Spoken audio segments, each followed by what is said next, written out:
Hey there, proposal writing is an important skill in academia. Sooner or later you're going to need it if you write a proposal for a fellowship or if you're a PI to get funding for your lab. And the amount of grant income will determine how many of your dreams you can realize, and it may also be very important for your career in terms of, for example, tenure decisions.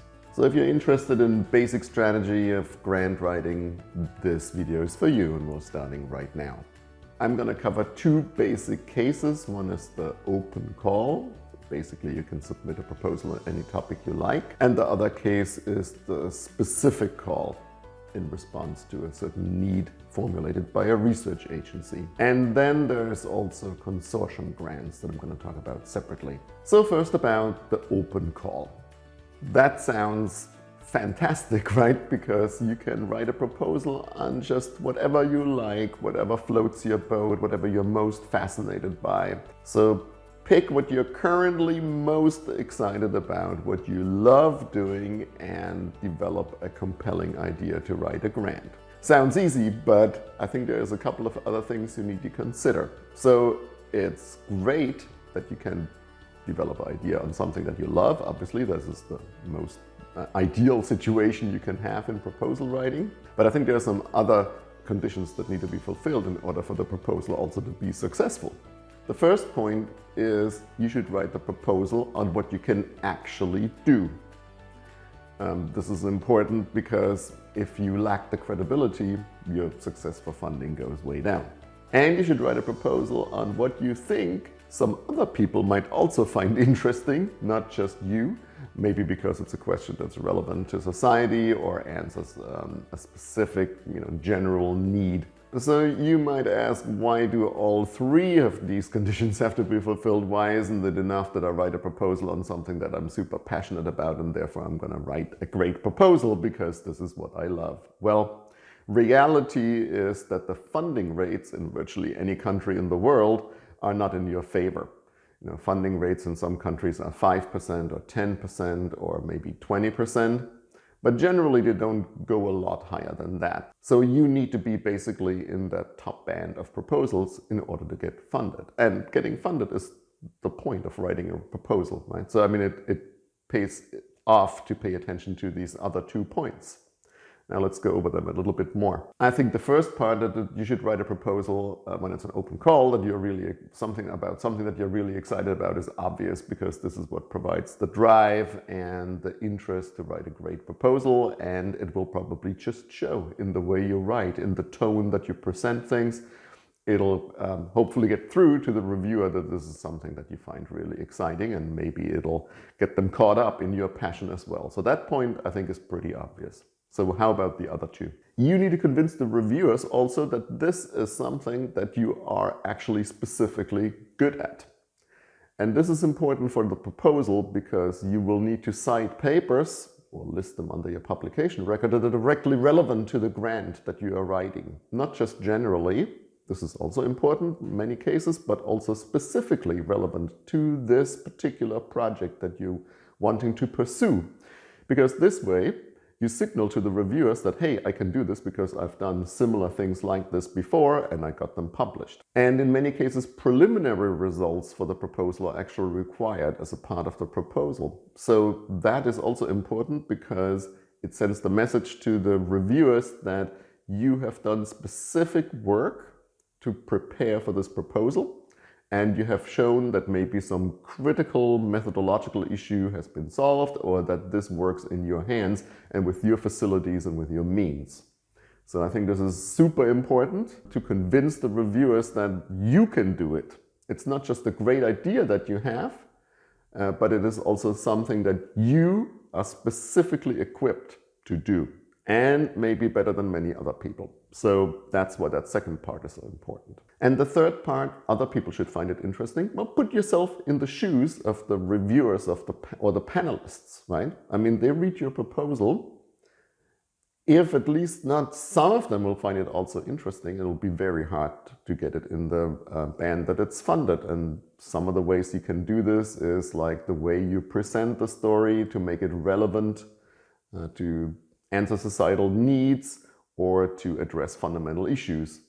And so there's many different ways how you can go about this, but you need to make the effort to make your question that you're passionate about really more broadly relevant and make sure it appeals to the reviewers and the panelists. So it's already not so easy to formulate a compelling idea on something that you find interesting and that you are passionate about, but getting also those other two boxes checked off is actually more difficult than you would think at first. It's actually pretty difficult and challenging to get these three lines that you need to meet to overlap. So the way to do this is you play around with the idea that you have. Maybe you have a pretty specific idea and something that really you find very interesting, and then just play around with it a little bit. You know, for example, can you use a plant, if it's on plants, that makes it more relevant to more people? So rather than just any kind of plant, can you use a model plant, for example, that makes it more interesting to that entire community that works with that model plant? Or can you work on a crop without sacrificing basically the whole goal of your project? Can you do this with a crop, because then it makes it more relevant to people that are interested in crops, right? So I mean, you can play around with your idea, with the kind of components of whatever your system is, right? And then see, maybe does one of those combinations or one of those storylines maybe make it more compelling for other people and make it more relevant to society. Of course, it's important that you also do something new, because I mean, this is a proposal to do new research, but make sure whenever you propose something new, that it always connects to something that you have already done before in some way, maybe a method that you've used before, or maybe a general experimental approach, or maybe even a plant or an organism, a system, an ecosystem.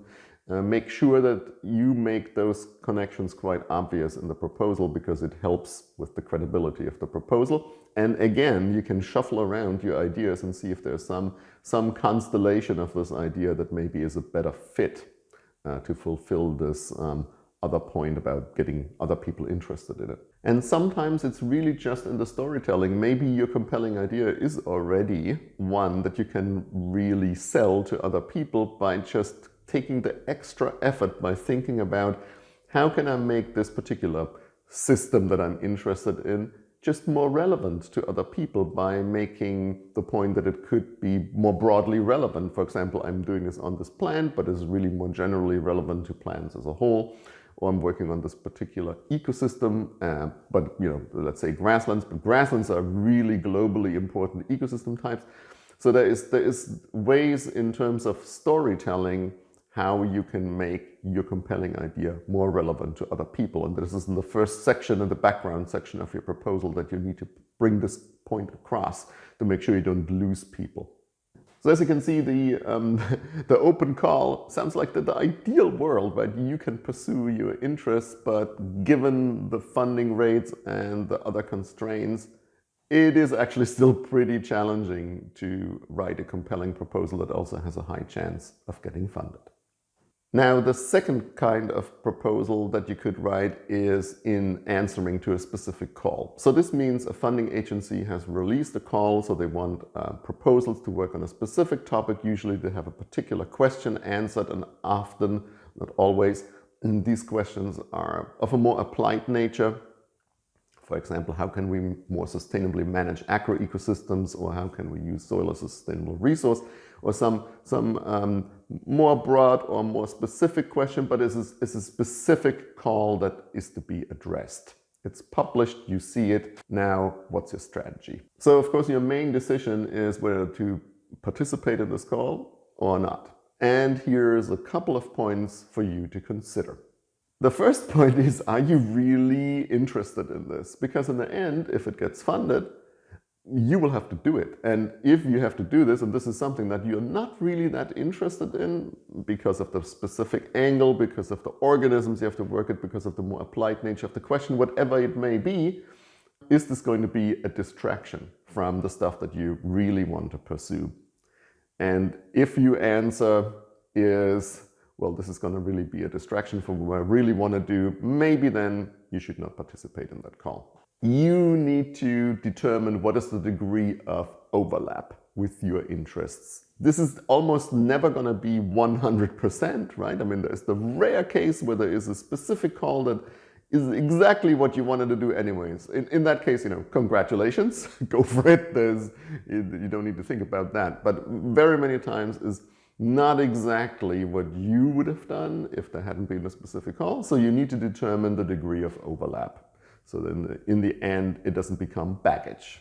Now, of course, especially when you start out or even later when you have a large lab that you want to support, there is a tendency and sort of an internal drive to try almost everything to get money in. So this is, of course, also part of the equation, right? How strong is your pressure to write grants for whatever reasons you want to support a specific person, or you just want to bring in grant income to meet some requirements for tenure promotion. And so this is, of course, also important. Now, another consideration is in these specific calls, typically there is a subset of people being addressed rather than the entire community in your field, because this is a more specific question. So this can, but doesn't necessarily have to mean that the funding rates are going to be higher. So this is sometimes the case in some of those more specific calls for specific questions to be answered, that if you fit, or you can make yourself fit well enough, then the chances of actually getting this money is higher than if there was just an open call, basically. That is also something to consider. Another point is FOMO, right? The fear of missing out. If there is a big initiative being started in your field, like whatever your field is, like say soil ecology, let's say in your country, and this is a call, maybe the call is not super interesting to you, but this is a pretty big initiative. All your friends and colleagues are going to be in there. There's a little community forming. It's pretty hard then to not write that proposal, or at least give it a try, because you might just be missing out on this opportunity to contribute to this larger community and this joint effort where there may be other opportunities arising just from having participated. So that's also important to think about. Now, if it's really fairly outside of your area of what you wanted to normally work on, you have to consider that, getting the background down and doing all the reading is going to be a considerable amount of work. So you have to make sure this is not too far out of what you already know in terms of the body of literature, because otherwise it quickly will become unreasonable in terms of the effort to produce a quality proposal. And of course, this critical self-evaluation. So are there going to be a lot of people out there that are just going to be more qualified to address this particular call because, let's say, it's in molecular methods, but you haven't really done many molecular methods before. So will you really be competitive in this call compared to the field at large, right? I mean, you are the one that can judge that. And you shouldn't go for a call where from the very beginning it's clear you're going to be not very competitive because you haven't worked specifically on a specific method, system, organism group, or concept that's really necessary to be successful in this competition. One thing is that if it's allowed to collaborate with other people to answer this call, so if you can have a co-PI or another PI, then this is also worth considering. Can I add an expertise that I don't have by asking a colleague who has this expertise, and can we make a stronger proposal together? I mean, this is also something to consider. And many times collaborations are actually very, very worthwhile because you also learn and you can be more productive than if you do things on your own. Yeah, so you can see this is not so easy a decision to take. There's very many pros and cons, and in the end you need to weigh it given the situation that you're in and how much other funding you already have. Make a list of pros and cons, if it's worth participating in this specific call or not, and then just stick with it. And well, the third case of writing proposals is when there is a call for consortia, like for example at EU or many funding programs. For example, in Germany, there is this group proposals basically. And there is the first big division is, are you going to be leading this consortium? Well, if you're going to be leading this consortium, this better be exactly what you are going to do anyway and what you are passionate about, and this is your thing. Right? Because otherwise leading such a consortium, in many cases, this is going to be a huge drain of your time and energy, and you want to make sure that it's really on something that you're passionate about, I think. And the other case is you're a participant in the consortium. Now, many times it is the case that the person leading the consortium, this is really their line of research. Many people that participate, if it's like 12, 15 groups, generally even in the same geographical area, like the same city, for example, there's no way you have that many people that have exactly the same research interest, right? This is super unlikely. And so what this means is for every one of those other participants, it is a bit of a compromise, right? They're a little bit looking for the overlap with their own real research interest with that question that you're posing. And, you know, this is very similar to some of the things that we discussed with the specific call for proposals, that you need to decide whether the overlap is big enough for you to warrant that effort. And there's many of the same deliberations that you have to go through in order to make that decision. Additionally, of course, this can be a chance to do something great and new just because you are within that network of people that work on a topic that is at least somewhat relevant to you, and you can learn from them, and maybe also your research takes a different course right after that, or as the project unfolds, because you realize it's actually more interesting than you thought it was. And you can learn techniques and concepts from other people. So there is added benefits to participating in such consortia that just make it more attractive to think about contributing. Also think of these networks and consortia as an opportunity for you to shine as a collaborator and to show what you can do. It's almost like advertisement, right? People see you are a good team player, you deliver, you're reliable. That means that maybe in the future, people in that consortium, or when a new consortium is formed, they will ask you if you wanted to do something with them. And that's also not to be underestimated, because it is you know, building your network of collaborators. And you can do that often really well in these consortia, because you get to know a whole bunch of people quite well, and you can also see for yourself, this is somebody who I'd really like to do some more work with, or maybe not this one. So I mean, this is also an aspect to consider when you make the decision whether to contribute to a consortium or not. Also consider that even though this may not be exactly in your field, there are still plenty of opportunities how you can do something positive for your own program. For example, you can have additional people in your group, and they can also help build your group and the momentum in your group. That is not to be underestimated. I think it's very important. And also maybe you can import some methods, or you can even use this project to further develop some methods and some concepts, and maybe even get some preliminary data for some other grants that you want to write. So there is a bunch of sort of fringe benefits of participating in such a consortium that will help you also later on. And don't forget that typically these come with overhead. So there is indirect costs that are sometimes, depending on the policy of your institution, returned to the lab. So that this gives you flexible money that you can use to also pursue your own work and to prepare your next grant.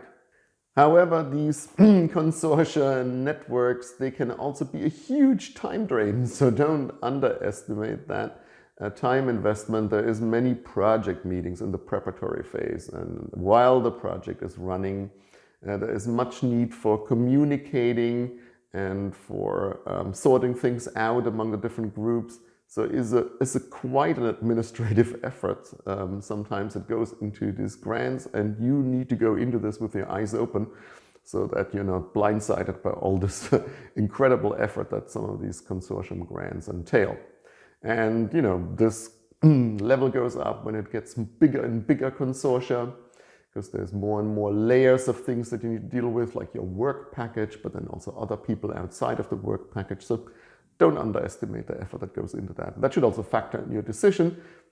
Am I ready to take this on? Well, so taking this all together, proposal writing strategy, like what do you participate in, what don't you do? This is very important, I think, for the success of your lab. It's very important to think about these things carefully, to not make decisions just on, on a hunch, but to really think through this very carefully, because this is a very big time investment. Writing these grants is always a huge time investment. So you want to make sure that your time is invested well. So thanks for watching. See you in the next video.